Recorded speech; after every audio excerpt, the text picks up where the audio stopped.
പല രംഗങ്ങളും നമുക്ക് ഓർമ്മയുണ്ടാകും. ഒരു അതിതീവ്ര കമ്മ്യൂണിസ്റ്റായ ഒരു പ്രധാന കഥാപാത്രത്തിന് അദ്ദേഹം നാട്ടിൽ സാമൂഹിക പ്രവർത്തനങ്ങളിൽ വ്യാപൃതനാകുന്നു. പിന്നീട് ചില പ്രത്യേക സാഹചര്യങ്ങളെ തുടർന്ന് വിദേശ നാട്ടിലേക്ക് പോകേണ്ടി വരുന്നു. അവിടുത്തെ ജീവിത രീതികളും അവിടുത്തെ ഭരണകൂടത്തിൻ്റെ പ്രവൃത്തിയൊക്കെ കാണുമ്പോൾ വീണ്ടും ആ കഥാപാത്രത്തിലെ കമ്മ്യൂണിസ്റ്റുകാരൻ ഉണരുന്നു.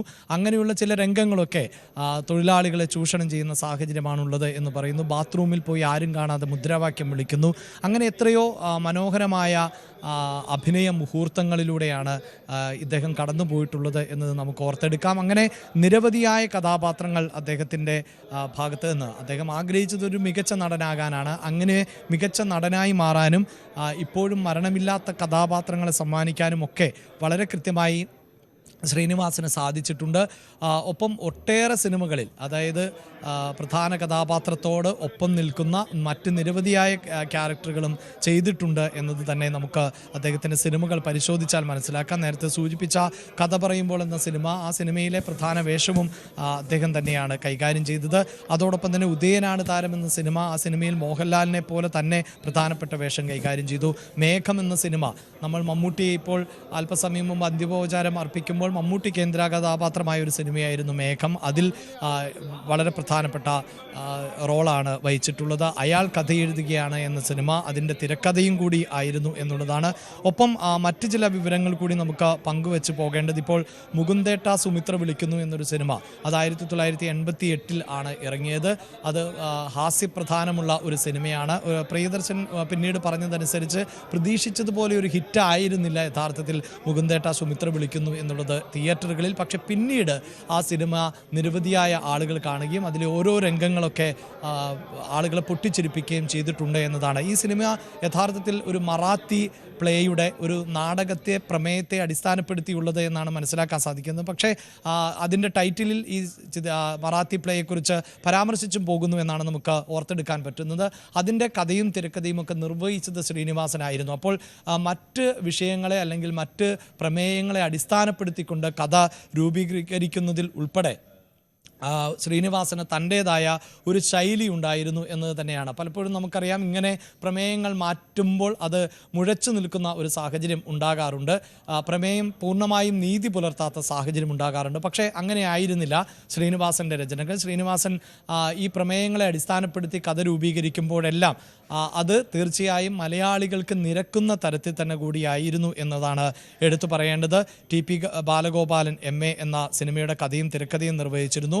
സന്മനസ്സുള്ളവർക്ക് സമാധാനം, അതിൻ്റെ കഥയും തിരക്കഥയും നിർവഹിച്ചിരുന്നു. ഗാന്ധിനഗർ സെക്കൻഡ് സ്ട്രീറ്റ് എന്ന സിനിമ, നാടോടിക്കാറ്റ്, വെള്ളാനകളുടെ നാട്, പട്ടണപ്രവേശം, ഈ നാടോടിക്കാറ്റ് പോലെയുള്ള സിനിമകൾ നമുക്ക് ഓർത്തെടുക്കേണ്ടത് എപ്പോഴും മോഹൻലാലുമായുള്ള ആ കോമ്പിനേഷൻ സീനുകൾ ഒക്കെയാണ്. പലപ്പോഴും ഇപ്പോഴും നമ്മൾ ഈ സൗഹൃദ ചർച്ചകളിൽ പോലും ദാസനും വിജയനും ഒക്കെ നമ്മുടെ ഇടയിൽ കടന്നു വരാറുണ്ട്. എന്തുകൊണ്ടാണ് നമുക്ക് ഈ ബുദ്ധി തോന്നാതിരുന്നത് എന്ന് നമ്മൾ പലപ്പോഴും നമ്മുടെ സുഹൃത്തുക്കളോട്, സഹപ്രവർത്തകരോടൊക്കെ ഇപ്പോഴും ചോദിക്കുന്ന ഒരു സാഹചര്യം ഉണ്ടാകുന്നു. അത്തരം ചില കഥാപാത്രങ്ങളും കഥാസന്ദർഭങ്ങളുമൊക്കെ അനശ്വരമാക്കിയിട്ടുള്ള നടൻ കൂടിയായിരുന്നു ശ്രീനിവാസൻ എന്നതാണ് നമുക്ക് ഓർത്തെടുക്കേണ്ടതായി വരുന്നത്. സജിത്ത്, ശ്രീനിവാസൻ സിനിമകൾ അങ്ങനെയാണ്. ശ്രീനിവാസൻ കടന്നു പോകുന്ന സിനിമകളാണ്. ശ്രീനിവാസൻ്റെ അഭിലാഷ് സൂചിപ്പിച്ചതുപോലെ ശ്രീനിവാസൻ സിനിമകൾ പരിശോധിക്കുമ്പോൾ അതിൽ ഒരു സിനിമ പോലും ഒരു ലൂസ് വർക്കായി നമുക്ക് അനുഭവപ്പെടാനാവില്ല. അത്ര അധികം വൈവിധ്യവും കടന്നുപോയ വിഷയങ്ങളും അത്ര സൂക്ഷ്മ തലത്തിലാണ് വിഷയങ്ങളെ കൈകാര്യം ചെയ്തിരുന്നത് എന്ന പ്രത്യേകതയുണ്ട്. നാടോടിക്കാറ്റ് എന്ന ഏറെ സറ്റേറിക്കലായി കാര്യങ്ങൾ അവതരിപ്പിച്ച സിനിമയ്ക്ക് ശേഷം 30 വർഷത്തിന് ശേഷമാണ് ഞാൻ പ്രകാശൻ എന്ന മറ്റൊരു സിനിമ ചെയ്യുന്നത്. ഇതിൽ രണ്ടിലും പ്രധാനികരായി 2 പേരായിരുന്നു. സത്യനന്ദിക്കാടായിരുന്നു 2 സിനിമയുടെയും സംവിധാനം നിർവഹിച്ചത്. അതിൻ്റെ എഴുത്ത് നിർവഹിച്ചതാവട്ടെ ശ്രീനിവാസനും. ആദ്യ സിനിമയിൽ നാട്ടിലെ തൊഴിലില്ലായ്മയും അതിൻ്റെ പശ്ചാത്തലവും കടന്നു വരുമ്പോൾ, രണ്ടാമത്തെ സിനിമയിലേക്ക് എത്തുമ്പോൾ 30 വർഷത്തിന് ശേഷമുള്ള സാമൂഹിക യാഥാർത്ഥ്യങ്ങളും കേരളീയ സാഹചര്യങ്ങളുമാണ് 30 വർഷത്തിന് ശേഷവും പങ്കുവയ്ക്കുന്നത്. അന്ന് തൊഴിലില്ലായ്മയില്ല, പക്ഷേ ഇവിടെ തൊഴിലെടുക്കുന്നത് അയൽ സംസ്ഥാനങ്ങളിൽ നിന്നുള്ളവരാണ്. മലയാളികൾക്ക് തൊഴിൽ ഏറെ ഉണ്ടെങ്കിലും തൊഴിലെടുക്കാൻ ബുദ്ധിമുട്ടാണ്.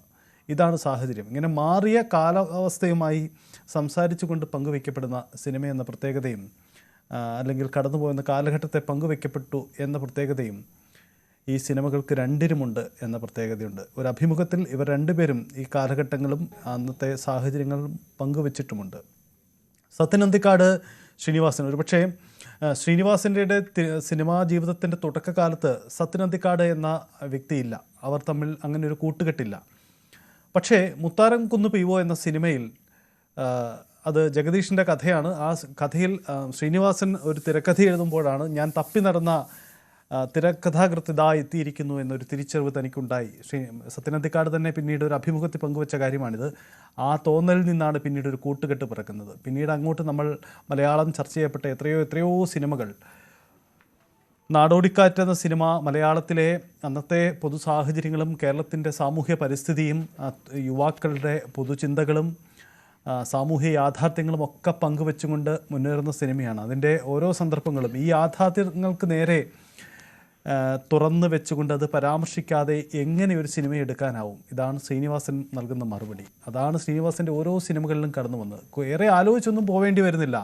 സ്വന്തം സമൂഹത്തിലേക്ക്, സ്വന്തം സാഹചര്യങ്ങളിലേക്ക് ഒന്ന് തുറന്ന് കണ്ണോടിച്ചാൽ മതി, ഒന്ന് തുറന്ന് ചിന്തിച്ചാൽ മതി. സിനിമയുടെ പ്രമേയം കടന്നു വരും, കഥാപാത്രം, സീനുകൾ കടന്നു വരും എന്നതായിരുന്നു ശ്രീനിവാസൻ സിനിമകളുടെ അനുഭവം. അതാണ് ശ്രീനിവാസനും സത്യൻ അന്തിക്കാടുമൊക്കെ അവരുടെ കൂട്ടുകെട്ടിലൂടെ പറഞ്ഞു വെച്ചിരുന്ന കാലവും. കാലത്തിനിപ്പുറവും സഞ്ചരിക്കുന്ന ഈ സിനിമകൾ ഉണ്ടാവുന്നതും അതുകൊണ്ട് തന്നെയാണ്. അത് സമ്മതിക്കപ്പെടുന്നതും അങ്ങനെ തന്നെയാണ്.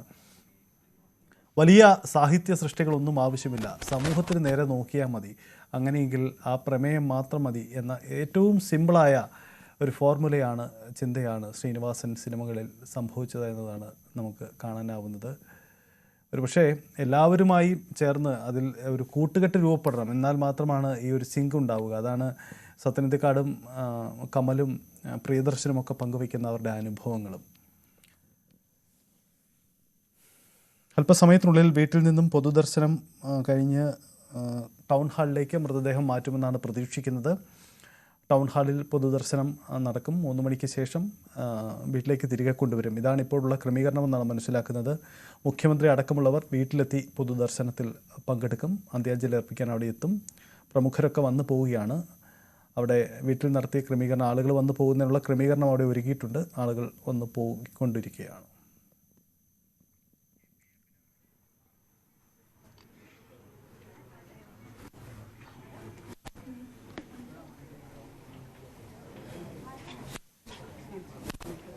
നടൻ ശ്രീനിവാസൻ്റെ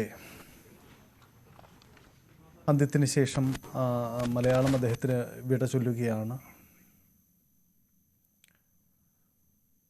പ്രമുഖരുടെ അനുസ്മരണങ്ങളിലുണ്ട് ശ്രീനിവാസൻ എന്ന കലാകാരൻ, ചലച്ചിത്രകാരൻ, സാമൂഹ്യജീവി. അദ്ദേഹം നടത്തി ഇടപെടലുകൾ, അതിൻ്റെ പ്രസക്തി, അത് മറ്റുള്ളവർക്ക് എങ്ങനെ സംവദിക്കപ്പെട്ടു എന്ന തോന്നൽ.